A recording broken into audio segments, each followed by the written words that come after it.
그, 왜 뜬금없이 그 환경 문제 인문학이냐라고 여러분들 이야기할 수 있을 건데요.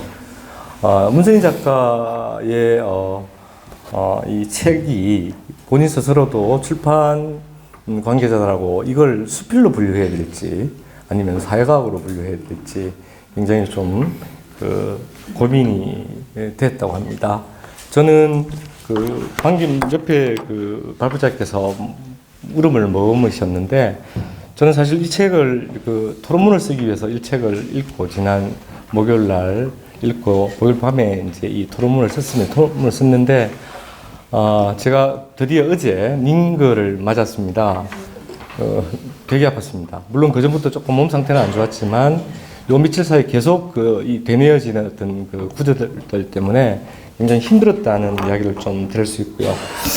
아까 문선희 작가께서 말씀하셨던 말도 안 되는 이유로 저지른 인간의 어떤 행위 때문에 자연은 우리에게 틀림없이 책임을 묻게 될 것이다. 이런 말씀을 하셨습니다. 여러분들 혹시 가실 때 이 책을 구입할 수 있다면 한번 꼭 보시라는 제가 말씀을 드리고 싶습니다.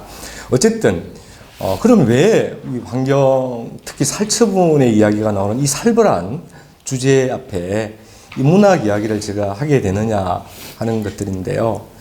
우리 인간이 가지고 있는 가장 숭고한 어떤 가치 중에 하나가 우리가 눈에 보이는 현상의 문제가 아니라 본질적인 것들을 우리가 고민하는 것들, 흔히 우리가 문학, 역사, 철학 이런 것들을 우리가 인문학이라고 하죠.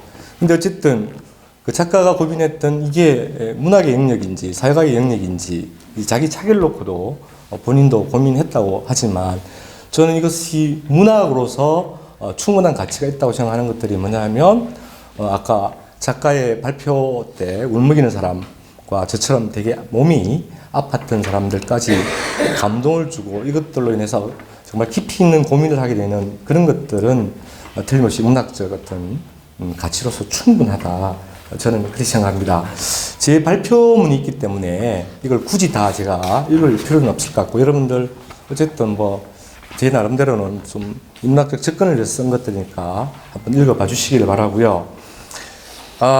저희 신문에 보면 제가 신문 두 개를 2004년도에 처음 조류 독감이 났을 때 기사와, 그리고 그 이후에 저기 지금 우리 엄하영 기자도 와 있는데 그 기자가 쓴 기사를 제가 조금 축약해서 페이지에 이렇게 실은 적이 있습니다.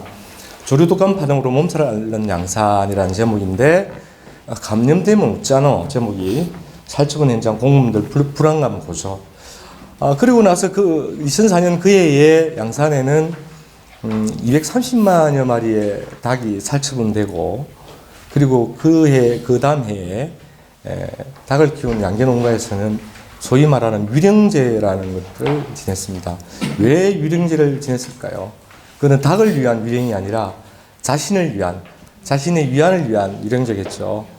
자기가 저지른 그 끔찍한 살육 현장에 대한 일종의 회개 아니면 미안함, 그런 것들로부터, 트라우마로부터 벗어나고 싶은 그런 것들인데, 지금 그분들 만나보면 지금도 끔찍하다고 그럽니다. 지금도 정말 끔찍한 현상을 경험하고 있다는데요. 하루하루 악몽이고 소주 없이는 잠 못 이룬답니다. 이 기사에 나와 있습니다. 자, 여러분, 저는 인문학과 관계가 있던 상관관계를 잠깐 좀 말씀드리면, 우리가 생태문학 혹은 환경문학, 녹색문학이라는 요즘 범주가 많이 들어가 있습니다. 문학 안에. 근데 그것들이 인간 중심적 사고라면 어떤 생태문학, 그리고 자연과 인간의 유기적 관계라면 환경문학, 이렇게 분류하기는 하는데, 소위 말하는 이 책들도 할 때 아주 재생종이를 쓴다든지 하는 녹색평론 같은 그런 잡지는 아예 그런 종이를 쓰기도 합니다. 그런데 왜 인문학이냐? 인문학을 통해서 그 환경에 대한 끊임없는 교육이 필요하다는 거죠.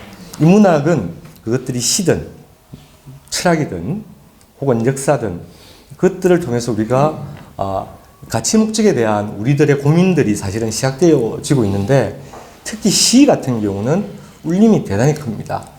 저는 제가 한 편의 시를 한번 읽을까 합니다. 우리 허문화 선생님께서 이 묻다를 읽고 또 이것들을 준비하면서 시 한 편을 쓰셨어요. 근데 여기 아까 진행자의 인사, 제일 앞쪽에 보면 인사말을 시로 대신한 경우도 있는데, 저는 이분이 부제를 그들의 순장이라고 했지만, 저는 또 개인적으로 부제를 묻다를 읽고 라고 하고 싶습니다. 제가 한 편 읽겠습니다. 묻다 그들의 순장 허무나 우름이 마렴 들꽃이 물컹한 땅에 하회를 한다. 흙이진 봄이 몇 번 머물다 갔고 수신되지 않는 온기가 반송되어 꽃 아닌 꽃을 피웠다. 그날 비명을 묻었다. 바람이 훑고 간 외마디 한 생이 자라기도 전에 다른 생을 위해 묻힌 익명들의 순장, 비닐로 봉인된 분절의 울음을 묻고 돌아오는 저녁, 죽음 없는 무덤들 앞에서 나뭇잎이 수렁거리는 소리를 들었다. 노란 들꽃을 마주하는데도 용기가 필요했다. 문선희 작가는 농장 동물들에게 애초에 잉태도 없고 생산되고 소비되고 폐기될 뿐이라고 이렇게 책에서 이야기합니다. 이것은 생명은 존엄하다는 명제는 사실은 경제 논리 앞에서는 아무 필요가 없다는 거죠. 다시 말해서 경제 논리는 결국 인간의 탐욕이 가장 주체가 되는 그런 현장이기도 합니다.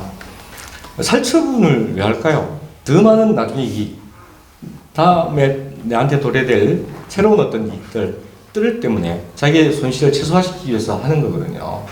그럼에도 불구하고 우리가 지금 오늘 이 자리의 토론에 대해서 제가 최성우의 물속 가죽 가방이라는 시도 한번 여러분 꼭 읽어보시길 바라는데요.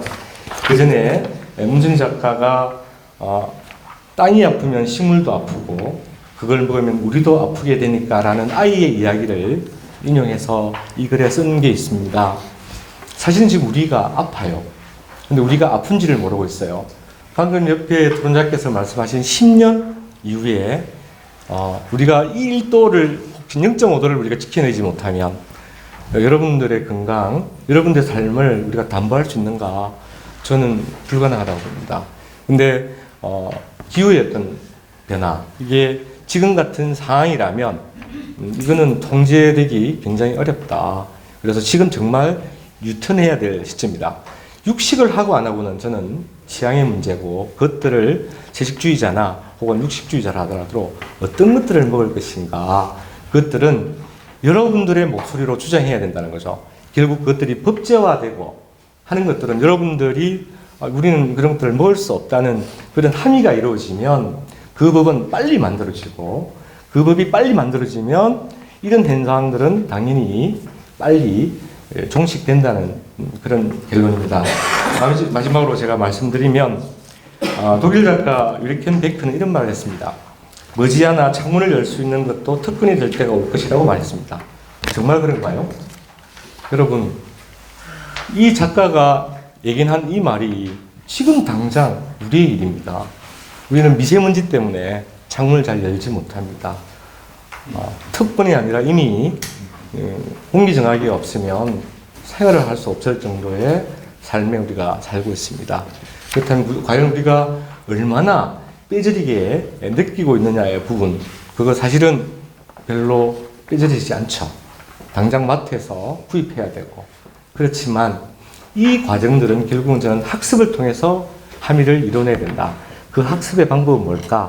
저는 인문학적 소양을 통해서 이 사람들이 자연을 바라보는 혹은 먹거리를 바라보는 생명을 바라보는 그 가치를 만들어내는데 인문학적 요소가 정말 가장 중요한 가치 기준이 되지 않을까 그렇게 생각합니다. 이상입니다.